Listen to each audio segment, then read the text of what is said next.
Hello and good morning, everyone. I welcome you all at Eduverse IS. I hope everyone is doing well. So, today is 29th November 2023, and we are going to discuss important news and articles from The Hindu newspaper. So, let's see what important news we got today to discuss. But before starting the video, for PDF join Telegram channel Eduverse IS. Link आपको description box में provided है. Make sure video को and तक देखें so that सारी important news आपकी यहाँ पर कवर हो. तो चलिए स्टार्ट करते हैं और देखते हैं आज हमें क्या क्या डिस्कस करना है. Now first article, tunnel over deal ends all trapped workers rescue. अब आप सभी को पता है यहाँ पर उत्तरकाशी में जो सिल्क यारा टनल था जिसमें 41 वर्कर्स यहाँ पर ट्रैप थे, फंसे हुए थे. तो इन वर्कर्स को सेफली क्या किया गया है, रेस्क्यू कर लिया गया है. So they will be kept under observation for 48 to 72 hours. उन्हें अभी 48 से 72 घंटों तक ऑब्जर्वेशन में रखा जाएगा. और जितने भी यहाँ पर जो उत्तराखंड के चीफ मिनिस्टर हैं उन्होंने अनाउंस किया है कि उन सारे वर्कर्स को 1 लाख रुपए कंपनसेशन प्रोवाइड किया जाएगा. तो मेनली एक ऐसा यहाँ पे रेड हॉल माइनर्स जो थे उन्होंने बहुत अच्छे से कोऑर्डिनेट किया और कोऑर्डिनेशन के थ्रू यहाँ पर क्या होता है कि हम सारे जितने भी वर्कर्स थे सारे वर्कर्स को हम रेस्क्यू कर पाएँ. Okay, so I hope this one is clear to you. Now next move करते हैं. अब नेक्स्ट मूव करने से पहले डिस्कस करते हैं हमारा क्वेश्चन. तो आज का हमारा पहला क्वेश्चन है, which one of the following statement does not apply to the system of subsidiary alliance introduce by Lord Wellesley. तो इसमें ये कहा जा रहा है कि which one of the following statements does not apply to the system of subsidiary alliance introduced by Lord Wellesley. तो यहाँ पे लॉर्ड वेल्सले के द्वारा जो सब्सिडरी अलायंस को इंट्रोड्यूस किया गया था ये सिस्टम को, इसमें से कौन सी स्टेटमेंट यहाँ पर अप्लाई नहीं होती है. आपके पास 4 ऑप्शन है. अब इसके लिए आपको सब्सिडरी अलायंस के बारे में पता होना चाहिए क्या है, जो कि लॉर्ड वेल्सले के द्वारा यहाँ पर इंट्रोड्यूस की गई थी. अगर आप लोगों को नहीं पता है तो ये आप लोगों के लिए होमवर्क है यहाँ पर. ऑल्दो वीडियो के एंड में आप लोगों को इसका आंसर दिया जाएगा विद एक्सप्लेनेशन, बट स्टिल अभी आपको क्या करना है, यहाँ पर व्हाट इज सब्सिडरी अलायंस, इसमें क्या था, कमेंट सेक्शन में कमेंट करके बताना है. अब आपके पास ऑप्शन क्या क्या है, to maintain a large standing army at other expenses. उन्होंने कहा कि हम क्या करेंगे, to maintain a large standing army at others expenses. Others के एक्सपेंसेस में हम एक बहुत बड़ी आर्मी को मेंटेन करेंगे. To keep India safe from Napoleonic danger. तो यहाँ पर जो नेपोलियनिक डेंजर है उससे इंडिया को सेव करके रखना है. क्या ये सब्सिडरी अलायंस के अंदर था. थर्ड है आपका, to secure a fixed income for the company. उन्होंने ये कहा कि हम कंपनी के लिए क्या करेंगे, एक फिक्स इनकम को सेट कर देंगे, सिक्योर करके रख देंगे. डी है आपका, to establish British paramountcy over the Indian state. तो ये क्या सब्सिडरी अलायंस के अंदर आता है, मतलब किसमें आपके तरीके से ये बताना है कि सब्सिडरी अलायंस में क्या मतलब किस चीज़ को इंट्रोड्यूस नहीं किया था इन चारों में से. तो इसमें जो करेक्ट ऑप्शन है आप लोगों को कमेंट सेक्शन में कमेंट करके बताना है. Now second question, consider the following statements. अब आपके पास यहाँ पर 2 स्टेटमेंट है and you have to tell whether they are correct और incorrect. Now first statement is saying the India Sanitation Coalition is a platform to promote sustainable sanitation and is funded by a government of India and the World Health Organization. What is saying कि India Sanitation Coalition एक platform है जो कि क्या करता है, एक sustainable sanitation को प्रमोट करता है एंड इज फंडेड बाय, मतलब इसकी फंडिंग किसके द्वारा की जाती है, Government of India and the World Health Organization के द्वारा इसकी फंडिंग की जाती है. तो क्या ये स्टेटमेंट आपका करेक्ट है. Now second statement is saying the national Institute of Urban Affairs is an apex body of Ministry of Housing and Urban Affairs. जो आपकी national institute of urban affairs है ये एक अपेक्स बॉडी है ministry of housing affairs की. Okay, ministry of housing and urban affairs की in government of India and provide innovative solution to address the challenges of urban areas. तो इस body का काम क्या है कि ये क्या करती है, आपको इनोवेटिव सॉल्यूशन प्रोवाइड करती है कि अर्बन इंडिया में जो भी चैलेंजेस हैं उनको किस तरीके से एड्रेस किया जाए. तो इसमें से क्या दोनों स्टेटमेंट आपकी करेक्ट है या इसमें से एक इनकरेक्ट है, दूसरी करेक्ट है. आपके पास यहाँ ऑप्शन है 1 only, 2 only, both 1 and 2, neither 1 nor 2. Okay, so दोनों क्वेश्चंस के आंसर आप लोगों को कमेंट सेक्शन में करना है. वीडियो के एंड में आपको दोनों क्वेश्चंस के आंसर दिए जाएंगे. सो मेक श्योर आप वीडियो को एंड तक देखें. चलिए नेक्स्ट मूव करते हैं. सो आज का हमारा पहला आर्टिकल है टाइम टू एक्शन. अभी दोनों आर्टिकल ना आपके एक दूसरे से लिंक है तो हम दोनों को एक साथ मिलकर यहाँ पर डिस्कस करेंगे. अब आप सभी को पता है यहाँ पर कॉन्फ्रेंस ऑफ पार्टी का 28th एडिशन होने वाला है, कहाँ? दुबई में। ठीक है, तो इसमें आप देखेंगे जो वेरियस वर्ल्ड के लीडर्स हैं, इंडस्ट्रियलिस्ट हैं, एक्टिविस्ट हैं, इंडिजीनियस पीपल हैं, इस पार्टी में यहाँ पे क्या करेंगे? आपका पार्टिसिपेट करेंगे। ओके, तो ऑल्दो हम यहाँ पर जानते हैं कि जितने भी हमारे यूनाइटेड नेशन क्लाइमेट फ्रेमवर्क के मेंबर्स हैं और एटलीस्ट जो 190 कंट्रीज़ यहाँ पर जितने भी मेंबर्स हैं वो सारे कंट्रीज़ यहाँ पर क्या करेंगी? पार्टिसिपेट करेंगी। और हमारा मेन ऑब्जेक्टिव क्या है इस कॉन्फ्रेंस ऑफ पार्टी का? कि हमें क्या करना है? फॉसिल फ्यूल का एमिशन जल्द से जल्द पूरी तरीके से ख़त्म करना है। और जो हमारा गोल है 2015 में जो पेरिस एग्रीमेंट हुआ था, 2015 में पेरिस में जो एग्रीमेंट किया गया था, पेरिस में जितनी भी कंट्रीज़ ने कमिटमेंट किया था कि हमारा जो वर्ल्ड का टेम्परेचर है, मतलब कि ग्लोबल टेम्परेचर, वो 1.5 डिग्री से हायर नहीं होना चाहिए और एंड ऑफ द सेंचुरी ये definitely below the 2 degree Celsius से क्या होना चाहिए? कम होना चाहिए। लेकिन आज का टाइम आप जो देख रहे हैं 1.5 डिग्री को भी हम क्या कर चुके हैं? इसको भी ब्रेच करने वाले हैं।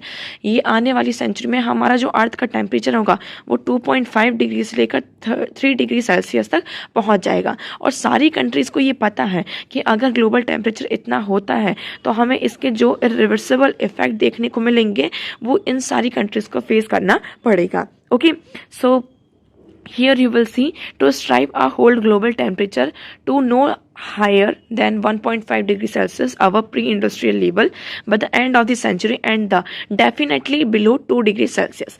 Despite countries unanimously agrees that सारी कंट्रीज इस चीज़ से एग्री करती हैं कि अगर ये लिमिट ब्रीच होती है तो सारी इकोनॉमिक्स को यहाँ पर इसका जो आप कह सकते हैं बहुत ही बड़ा जो प्राइस है वो पे करना पड़ेगा। स्टिल बट यहाँ पर कंट्रीज़ क्या कर रही हैं? एक्शन में नहीं आ रही हैं। ओके, सो यहाँ पर जो अभी हमारा थ्रेशोल्ड है उसको भी हम ब्रेच करते हुए सामने नज़र आ रहे हैं।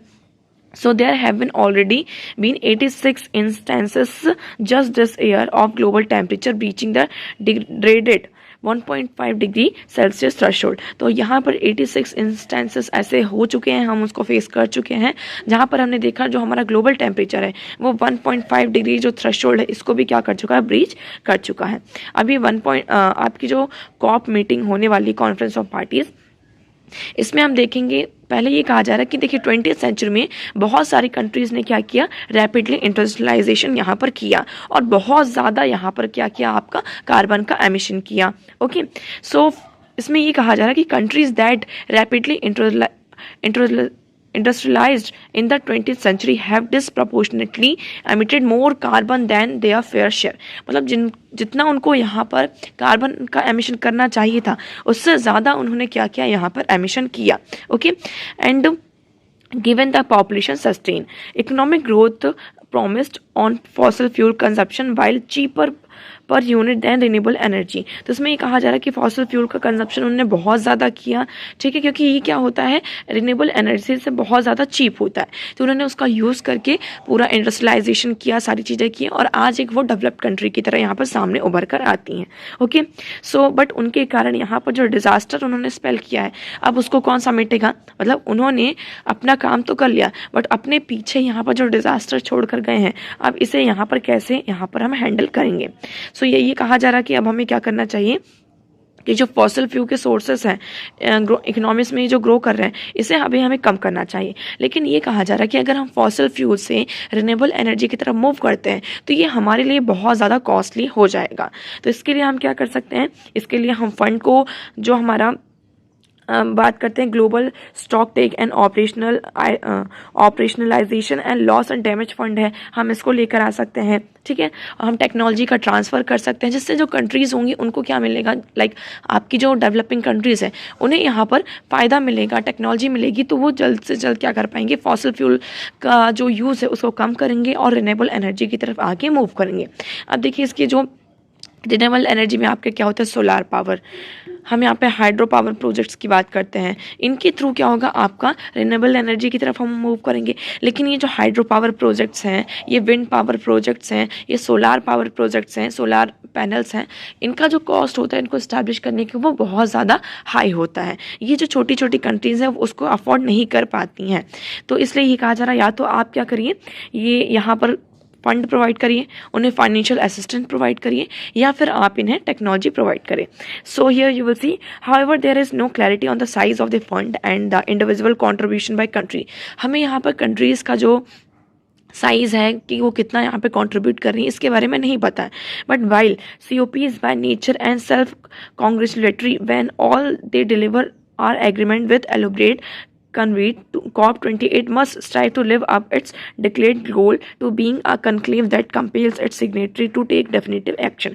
तो ऑल्दो हमें यहाँ पे सारी चीज़ें नहीं पता है, बट जो COP28 है यहाँ पर हमें उसमें जो भी गोल्स हैं हमारे उस पर कंप्लाई करना चाहिए और हमें यहाँ पर डेफिनेटली एक्शंस लेने चाहिए. Okay, so I hope this article is clear to. तो इसमें यहीं पर ये क्वेश्चन उठाया जा रहा है कि क्वेश्चन ऑफ फॉसल फ्यूल, यहाँ पर आपका ग्लोबल स्टॉक टेक होता है जिसमें हम फाइनेंशियल सपोर्ट की बात करते हैं. देखिए यहाँ पे फाइनेंस टेक्नोलॉजी एंड कैपेसिटी की बात करते हैं. क्या इसको हम इसको ट्रांसफ़र करके एडेप्टेशन और सपोर्ट प्रोवाइड कर सकते हैं या नहीं प्रोवाइड कर सकते हैं. तो ये पूरा दोनों आर्टिकल यहाँ पे ऑलमोस्ट सेम है. आप लोगों को कंफ्यूज होने की ज़रूरत नहीं कि ये इतना बड़ा आर्टिकल है और ये छोटा सा आर्टिकल है. दोनों का सब्जेक्ट यहाँ पर सेम है. अब जब ये मीटिंग हमारी कॉप जो conference of parties 28th addition यहाँ पर हो जाएगी, उसके बाद यहाँ पर हमारा मेन जो क्रक्स है, कंटेस्ट है, वो सामने निकल कर आएगा. ओके, नाउ नेक्स्ट मूव करते हैं the challenge of maritime security in the global south. अब ग्लोबल साउथ क्या है, आप पहले मैप देखिए. हमारा जो वर्ल्ड है, ग्लोब को अगर हम देखते हैं तो मेनली अगर हम बात करें, ओके, तो ये आपका हो जाता है, इसको हम नदर्न हेमिस्फीयर कहते हैं और ये होता है हमारा सदर्न हेमिस्फीयर. सदर्न हेमिस्फीयर की ऑलमोस्ट बहुत सारी जो कंट्रीज़ थी वो कैसे रही हैं आपकी, किसी न किसी कंट्रीज़ ने क्या किया, उन पर रूल किया है और वो एक तरीके से हम कह सकते हैं डेवलपिंग कंट्रीज़ की कैटेगरी में, डेवलपिंग और लीस्ट डेवलपिंग कंट्रीज़ की कैटेगरी में यहाँ पर आती हैं. हम ऐसा नहीं कह रहे हैं कि आपके नदर्न हेमिस्फीयर में ऐसी कोई भी डेवलपिंग कंट्रीज़ नहीं है, बट ज़्यादातर जो डेवलपिंग और लीस्ट डेवलपिंग कंट्रीज़ है वो आपका इस एरिया में आता है. तो हम इसे कहते हैं क्या, ग्लोबल साउथ. अब बात चल रही है कि ग्लोबल साउथ की कुछ कंसर्न्स हैं, कुछ इंटरेस्ट हैं, उन्हें कौन एड्रेस करेगा. तो यहाँ पर दो कंट्रीज़ मिलनी आ जाती हैं, इंडिया और चाइना. ओके, क्योंकि इंडिया और चाइना भी क्या है, आपकी इमर्जिंग इकॉनमीज़ हैं और यहाँ पर वो भी क्या है, एक डेवलपिंग कंट्रीज़ की कैटेगरी में आती हैं. तो सबसे बड़ा क्वेश्चन ये आता है कि इन कंट्री को कौन लीड करेगा, इनके कंसर्न्स को, इनके जो इंटरेस्ट हैं उनको कौन सामने रखेगा, आपकी जो बड़े बड़े प्लेटफॉर्म है. अब हम बात कर रहे हैं the challenge of maritime security in the global south. Global south में मैरीटाइम सिक्योरिटी के यहाँ पर क्या की जा रही है, आपकी बात की जा रही है कि जो यहाँ पर मैरीटाइम सिक्योरिटी में चैलेंज आ रहे हैं उसे हम कैसे टैकल करेंगे. तो देखिए, पहले ये कहा गया है इस आर्टिकल में कि चार्ल्स डार्विन की आप लोगों ने जो स्टोरी है, मतलब उनकी जो थ्योरी है उसके बारे में सभी को, जो एडेप्टेबिलिटी की जो थ्योरी है उसके बारे में पता होगा कि reputed to have argued that key of human survival is not just human kinds in its superiority but its natural adaptability. यहाँ पर जो हमारा सर्वाइवल हो रहा है, ह्यूमन सर्वाइवल, ये इसलिए नहीं है क्योंकि ह्यूमन काइंड है. ओके, ये क्यों है, क्योंकि हम नेचुरली क्या करते हैं, अपने आप को अडॉप्ट करते हैं. जैसे जैसे यहाँ पर इन्वायरमेंट चेंज होता है तो हमारी बॉडी क्या करती है, और जो हमारा इन्वायरमेंट के साथ साथ हम क्या करते हैं, उसको चेंज करते रहते हैं. तो आप सभी को यहाँ पर ये पता होगा. तो इसी तरीके से कहा जा रहा है कि it is a truism that all human progress require a flexible approach to dealing with emerging challenges. So इसी तरीके से कहा जा रहा है कि अगर कुछ भी ह्यूमन प्रोग्रेस आपकी होती है तो उसमें एक फ्लेक्सिबल अप्रोच की ज़रूरत होती है जिससे हम इमर्जिंग जो भी चैलेंजेस हैं उससे हम क्या करते हैं, डील कर सकते हैं. अब हम बात करते हैं मैरीटाइम डोमेन में हमारे कुछ न्यू थ्रेट्स सामने निकल कर आ रहे हैं. किस तरीके से threat, so in recent years hard security challenge. हम इसमें सिक्योरिटी की बात कर रहे हैं. सिक्योरिटी मतलब जैसे कि आप सभी ने देखा कि यूक्रेन में किस तरीके से यहाँ पे एसिमेट्रिकल टैक्टिक्स यहाँ पर चल रही है, रशिया यूक्रेन वॉर चल रहा है. तो आपका जो ब्लैक सी है और चाइना का यहाँ पर डिप्लॉयमेंट हमें मैरीटाइम में, मिलिटेंट में साउथ चाइना सी में देखने को मिल रहा है. तो रशिया का इन्वॉल्वमेंट कहाँ देखने को मिल रहा है, ब्लैक सी में, क्योंकि किस तरीके से ब्लैक सी को यहाँ पे कैप्चर कर रहे हैं. यहाँ पर जो ह्यूमैनिटेरियन असिस्टेंस है, ह्यूमैनिटेरियन एड था यूक्रेन में जो पहुँचाया जा रहा था, उस पर रोक लगाई जा रही थी. उसके बाद आप चाइना का जो डिप्लॉयमेंट देख रहे हैं, कहाँ पर साउथ चाइना सी में जो मिलिट्री को वो क्या कर रहा है, डिप्लॉय कर रहा है. उसके बाद आगे आप बढ़ेंगे, there is unmistakable element of improvisation, the radical new tactics at sea involve the use of grey zone warfare, land attack missile and combat drones। तो यहाँ पर ये सारे क्या है चैलेंजेस हैं। अभी जो मैरीटाइम सिक्योरिटी है, अनकन्वेंशनल सिक्योरिटी थ्रेट्स हैं, illegal fishing, natural disaster, maritime pollution, human and drug trafficking, ये सारा क्या है आपका क्लाइमेट चेंज के कारण इम्पैक्ट हो रहा है। ठीक है, ये तो आपका सिक्योरिटी वाला चैलेंज हो गया। और एक आपका जो नेचुरल चैलेंज है, हमें यहाँ पर नेचुरली जो ये सामने सारी चीज़ें फेस करनी पड़ रही हैं, क्या क्या, जैसे कि हम बात कर रहे हैं इलीगल फिशिंग, ठीक है, natural disaster, maritime pollution, human and drug trafficking. तो ये क्या है आपके क्लाइमेट चेंज को भी क्या कर रहे हैं, इम्पैक्ट कर रहे हैं। तो हम इनसे कैसे डील करेंगे। अभी यहाँ पर जब आपकी G20 की प्रेसिडेंसी थी, उस पर भी हमने क्या, इंडिया ने जो ग्लोबल साउथ के कंसर्न्स थे उन पर बहुत ज़्यादा फोकस किया, एम्फेसाइज किया और ये कहा कि हमें क्या करना होगा, जल्द से जल्द उनकी जो प्रॉब्लम्स हैं मैरीटाइम डोमेन में उसका सॉल्यूशन फाइंड आउट करना होगा।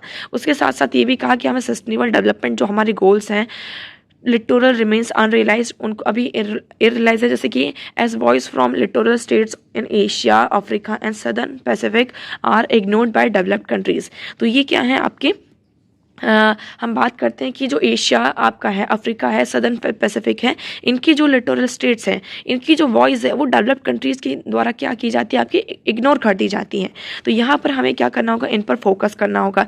साथ साथ हम देखते हैं इंडो पैसिफिक रीजन में भी क्या है आपका एक कॉम्पिटिशन बना हुआ है कि किस तरीके से हम वहाँ पर क्या करें, मैनेज करें। So the cross jurisdictional linkage between these diverse areas make them challenging to manage. अब ये एरिया कैसे हैं आपके, डाइवर्स हैं। एक तरफ आपका देखिए यहाँ पर हम बात करते हैं, एक तरफ क्या हो जाता है, ये इंडो पैसिफिक रीजन है, फिर ये रशिया आपका अफ्रीका वाला रीजन मैरीटाइम यहाँ पर आ जाता है, फिर ब्लैक सी ये यहाँ पर इस साइड पूरे सारी चीज़ें आ जाती है। तो ये जो सारे डोमेन हैं आपके क्या है, डाइवर्स हैं।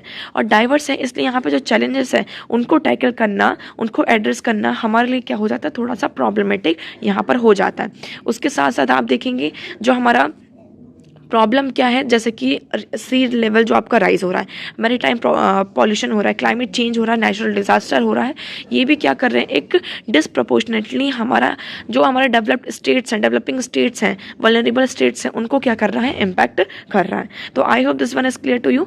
अब ये कहा जा रहा है कि हमें कुछ क्रिएटिव मॉडल्स लेकर आने होंगे, तभी हम क्या कर पाएंगे, यहाँ पर जो हमारी जो सी पावर है ना, मैरीटाइम सिक्योरिटीज़ को इंट्रोड्यूस कर पाएंगे। So sea power is increasingly about generating prosperity and meeting the aspiration of the people. तो सी पावर क्या है कि हम क्या कर सकें, जो हमें प्रॉस्पेरिटी को जनरेट करना होगा, मतलब किस तरीके से हम प्रॉस्पेरिटी को जनरेट कर सकते हैं।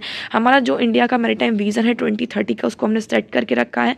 इसके लिए हमने एक ब्लूप्रिंट 10 ईयर का ब्लूप्रिंट तैयार करके रखा है मैरीटाइम सेक्टर के लिए, जिसमें हम क्या करेंगे, पोर्ट्स को डेवलप करेंगे, शिपिंग और जो हमारा इनलैंड वाटरवेज है उसको जनरेट करेंगे, ताकि हम ग्रोथ और लाइवलीहुड को क्या कर सकें, यहाँ पर जनरेट कर सकें।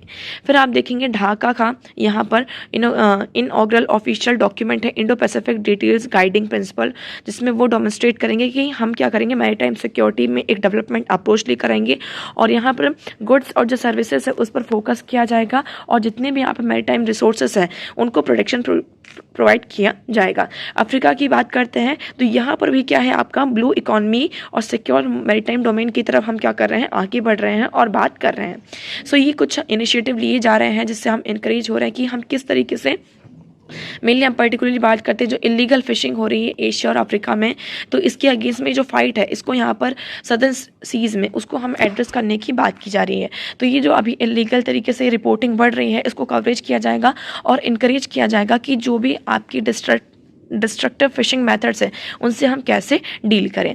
For environmentalist highlight 3 specific anomalies. तो यहाँ पर जो भी हमारे इन्वायरमेंटलिस्ट हैं वो हाईलाइट करते हैं, जैसे कि land and regulation that allow for misuse of resources. अभी जो आपकी इलीगल फिशिंग है उसको हम कैसे रोक सकते हैं, कि हम क्या करें कि रेगुलेशंस लेकर आएँ जिससे कि हम जो रिसोर्सेज हैं उसको हम रोक सकें। Lakhs implementation of the law by security agency, यहाँ पर हम लॉ को इम्प्लीमेंट करें जो भी हमारी सिक्योरिटी एजेंसी है। Harmful impact of subsidies that state offer to incentive smaller fisherman. तो कई बार क्या होता है, जो स्टेट्स होती हैं, कंट्रीज होती हैं, वो स्मॉलर फिशरमैन को इंसेंटिव प्रोवाइड करती हैं। तो ये जो इसके हार्मफुल इम्पैक्ट है सब्सिडीज और जो भी इंसेंटिव प्रोवाइड करती हैं, तो इसको हमें क्या करना होगा, कम करना होगा और इसे एड्रेस करना होगा। ओके, तभी हम क्या कर पाएंगे, जो भी हमारा डिजास्टर रिस्क है ये सारी चीज़ों को हम रोक पाएंगे। So no consensus, so even so implementing on collaborative strategy. तो हमें यहाँ पर एक कोलैबोरेशन करना होगा, तभी हम क्या कर पाएंगे, जो भी हमारी मैरीटाइम एजेंसीज के साथ हम मिलकर ये जो चैलेंजेस है उसको हम टैकल कर पाएंगे। Okay, so I hope this article is clear to you. Now next move करते हैं। Next article is a non starter all India services for जजेस में नॉट इंश्योर हायर डाइवर्सिटी। अब आप सभी को पता है ऑन 26 नवंबर हमारे कॉन्स्टिट्यूशन डे के दिन यहाँ पर क्या हुआ था, प्रेसिडेंट ने, जो हमारे प्रेसिडेंट द्रौपदी मुर्मू जी ने, उन्होंने क्या किया था कि सजेस्ट किया था कि क्या होना चाहिए, ऑल इंडिया जुडिशियल सर्विस होना चाहिए। जैसे कि हम आईएएस बनते हैं, आपका इंडियन एडमिनिस्ट्रेटिव सर्विस होता है, और आईपीएस होता है, आईएफएस होता है। इसी तरीके से ये कहा कि ऑल इंडिया जुडिशियल सर्विस होना चाहिए, जिससे हम क्या कर पाएंगे, will help diversify the judiciary. ये क्या करेगा, जुडिशरी को यहाँ पर डाइवर्सिफाई करेगा, क्योंकि इसमें हम क्या अलाउ करेंगे, जितने भी हमारे यंगस्टर होंगे फ्रॉम द वेरिड बैकग्राउंड, वो जज बन के सामने आएंगे on the basis of merit. तो आपकी मेरिट के बेसिस पर क्या होंगे, अलग अलग फील्ड से यहाँ पे जजेस सामने निकल कर आएंगे। तो इससे हम क्या इंश्योर करेंगे, हायर डाइवर्सिटी को इंश्योर कर सकते हैं। लेकिन इस आर्टिकल में ये कहा है कि ये जो आपका ऑल इंडिया जुडिशियल सर्विस ये सजेस्ट किया गया है, ये हमें सही नहीं दिख रहा है। क्यों सही नहीं दिख रहा, क्योंकि इससे हम क्या कर पाएंगे, आपकी जो डाइवर्सिटी की हम बात कर रहे हैं उसको हम प्रमोट नहीं कर पाएंगे। क्योंकि देखिए, अगर हम बात करते हैं जो आपके हाई कोर्ट्स होते हैं, सबऑर्डिनेट कोर्ट होते हैं, पब्लिक सर्विस कमीशन होते हैं, यहाँ पर जो आपकी अभी हम डाइवर्सिटी को इंश्योर नहीं कर पाते हैं। यहाँ पर मेनली फिर अगर हम इसको लेकर आते हैं तो रिजर्वेशन और जो क्लियर अंडरस्टैंडिंग है लोकल प्रैक्टिस की, कंडीशन की, वो क्या होगी, यहाँ पर नहीं रहेगी। जो भी यहाँ पे यंगस्टर्स इसमें आएंगे, अनलाइक द सिविल सर्विसेज, जजेस are not assist by the experienced lower bureaucrats. तो जिस तरीके से यहाँ पर सिविल सर्विस में क्या होता है कि आपके जो लोअर ब्यूरोक्रेट्स होते हैं, आपके जो न्यूली यहाँ पर अपॉइंट ब्यूरोक्रेट्स होते हैं, उनको यहाँ पर जो उनके सीनियर्स होते हैं उनके साथ वो प्रैक्टिस करते हैं, वो चीज़ों को अंडरस्टैंड करते हैं। लेकिन जजिंग में, मतलब जो आपका जज होते हैं, वो ऐसा, उनके साथ ऐसी कोई भी चीज़ नहीं होगी। तो यहाँ पर ये थोड़ा सा इशू रहेगा। And they require a well versed issue involve in judiciary functioning. तो यहाँ पर जुडिशरी में आप सभी को पता है कि कितने बड़े बड़े इशू आते हैं, तो क्या वो उस चीज़ को टैकल कर पाएंगे, डिसीजन मेकिंग यहाँ पर कर पाएंगे या नहीं। अब हम बात करते हैं आर्टिकल 312 की। आपको ये आर्टिकल याद रखना है, क्योंकि ये न्यूज़ में 2-3 बार आ चुका है, इसलिए ये आपका इंपॉर्टेंट हो जाता है। सो आर्टिकल 312 किसकी बात करता है, of the constitution as amended by the 42nd amendment. इसको हमने अमेंड किया था। Provide a creation of an all India judicial service. ये किसकी बात करता है कि हम ऑल इंडिया जुडिशियल सर्विस यहाँ पर क्रिएट करेंगे। And required a resolution adopted by the Council of State with 2/3 majority and parliamentary law। तो यहाँ पर ये मतलब रेजोल्यूशन भी लेकर आया गया था और इसको 2/3 मेजोरिटी पार्लियामेंट लॉ के साथ यहाँ पे इसको अडॉप्ट भी किया गया था। So the constitution recognize that rules governing the subordinate judiciary in the state will have to supersede by central law for this proposal to achieve fruition। तो उन्होंने कहा कि अगर हमें ये ऑल इंडिया जुडिशियल सर्विस लेकर आता, इसको तो हमने चेंज कर दिया, अमेंड कर दिया था क्रिएशन करने के लिए। इसके लिए हमें क्या करना होगा, जितने भी हमारे पहले के आपके जो सेंट्रल लॉज हैं उन्हें सुपरसीड करना होगा, तभी हम क्या कर पाएंगे, जो प्रपोजल है ऑल इंडिया जुडिशियल सर्विस का, उसको फ्रूटफुल, आपका मतलब जो हम इसका फ्रूट रिजल्ट चाहते हैं उसको हम अचीव कर पाएंगे। Okay, so it may appear that national service for judges not inferior to the post of district judges with superannuation by age of 60 will be attractive proposition for young lawyers to apply for it। तो यहाँ पर जितने भी हमारे, अगर हम district court की बात करते हैं, जो डिस्ट्रिक्ट जजेस होते हैं उसकी बात करते हैं, तो यहाँ पर जितने भी यंग लॉयर्स हैं वो क्या कर सकते हैं, इसके लिए अप्लाई कर सकते हैं। लेकिन अगर हम इसको क्या करेंगे, आपका ब्रिलियंस के बेसिस पर करेंगे, तो जो लॉ यहाँ पर जो आपके लॉ स्कूल की अगर हम बात करते हैं, सेक्टर की बात करते हैं, जितने भी हमारे सेक्टर हैं, तो यहाँ पर जो एकेडमिक है वो बहुत ज़्यादा ब्रिलियंस है। वो यहाँ पर किसकी बात करेंगे कि हम यहाँ पर जितने भी टॉपर्स हैं वो या तो एलीट लॉ स्कूल को यहाँ पर प्रेफर करेंगे, नेशनल जुडिशियल सर्विस जो रिक्वायरमेंट एग्जामिनेशन है उस पर बैठने के बजाय। So in comparison option such as litigation, joining law firms, going into corporate sector will appear more beneficial. तो ये उनके लिए ज़्यादा बेनिफिशियल होगा in comparison to all India judicial service में यहाँ पर आने से। तो ये थोड़ा सा हमारे लिए क्या हो जाता है, अनअट्रैक्टिव हो जाता है। तो देखिए थोड़ा सा इसमें ये जो सर्विस है इसको यहाँ पर क्रिटिसाइज किया जा रहा है, आप ऐसा कह सकते हैं, क्रिटिसिज्म है, बट आपको इसमें इन्वॉल्व नहीं होना है। आपको सिर्फ एक पर्सपेक्टिव रखना है, आपको यहाँ पे एक पॉजिटिव और नेगेटिव दोनों पर्सपेक्टिव रखना है कि अगर ऑल इंडिया जुडिशियल सर्विस आती है, हम देखिए यहाँ पे ऑल इंडिया जुडिशियल सर्विस की बात करें, जितने भी हमारे सबऑर्डिनेट कोर्ट्स हैं उसमें किस तरीके से हम जजेस का अपॉइंटमेंट यहाँ पर करें। तो इसके लिए आर्टिकल 312 है, आपको ये भी याद रखना है कि इसको हमने अमेंड किया था बाय 42nd कॉन्स्टिट्यूशनल अमेंडमेंट के थ्रू। Okay, so I hope this one is clear to you. Now next move करते हैं। So today's next article is Muslim students' strengths in higher education fell by 1.79 lakh in 2022 and 21। यहाँ पर हम किसकी बात कर रहे हैं? Unified district information system for education plus and all India survey of higher education AISHE, ये इन दोनों की यहाँ पर रिपोर्ट आई है, इन्होंने डेटा यहाँ पर प्रेजेंट किया है और इसके अकॉर्डिंग ये बताया है कि इंडिया में क्या हो रहा है। जो हायर एजुकेशन आपके होते हैं 18 से लेकर आप 23 ईयर्स की जो एज ग्रुप के मुस्लिम बच्चे हैं वो क्या कर रहे हैं, यहाँ पर हायर एजुकेशन से ड्रॉप आउट कर रहे हैं। अब इसका मेन रीज़न क्या है? So a significant trend is that the enrolment percentage of Muslim students of class 11th and 12th is lower than the previous classes. तो यहाँ पर प्रीवियस क्लासेस के कंपैरिजन में हमने देखा, रिपोर्ट में ये कहा कि इनका जो एनरोलमेंट है वो बहुत कम हो रहा है। इसका मेन रीज़न ये बताया जा रहा है कि पहले उन्हें सबसे पहले तो वो क्या कहते हैं, उनको सपोर्ट नहीं मिल रहा है कि वो जिस कम्युनिटी से आते हैं, स्पेशली यहाँ पे गर्ल्स का आ जाता है कि जो फीमेल स्टूडेंट्स हैं उनका शेयर यहाँ पे और ज़्यादा क्या हो रहा है, आपका ड्रॉप हो रहा है, क्योंकि वो जिस कम्युनिटी से आती हैं उनका ड्रॉप यहाँ पे जो शेयर है वो ड्रॉप हो रहा है। उसके साथ साथ उन्हें फाइनेंशियल असिस्टेंस प्रोवाइड नहीं किया जा रहा। फिर नेक्स्ट हम देखेंगे ज़्यादातर जो बच्चे ड्रॉप आउट हो रहे हैं कहाँ से हो रहे हैं, आसाम से 29.52%, वेस्ट बंगाल, यहाँ पर फिर हमने देखा जम्मू एंड कश्मीर, केरला। तो यहाँ पर ये सबसे ज़्यादा हमें recorded high drop outs rate हमें देखने को मिले हैं। ओके, सो अभी इसमें हमारे सामने डेटा निकल कर आता है कि हम कैसे इनको एड्रेस कर सकते हैं। तो हमें एड्रेस करने की ज़रूरत है कि हमें टारगेट जो इशू है इसके लिए हम क्या कर सकते हैं, उन्हें फाइनेंशियल सपोर्ट प्रोवाइड कर सकते हैं। जो भी बच्चे हैं उनकी जो भी प्रॉब्लम्स है उसको हम एड्रेस कर सकते हैं, उन्हें स्कॉलरशिप ग्रांट कर सकते हैं, उन्हें फाइनेंशियल एड अपॉर्चुनिटी प्रोवाइड कर सकते हैं, और जिससे हम क्या कर सकें, बच्चों को यहाँ पर जो उनके ऊपर बर्डन है और जितने भी हमारे डिजर्विंग स्टूडेंट्स हैं वो यहाँ पर हायर एजुकेशन को क्या कर सकें, एक्सेस कर सकें। ओके, सो यहाँ पर सिर्फ आपके लिए ये आर्टिकल इंपॉर्टेंट हो जाता है।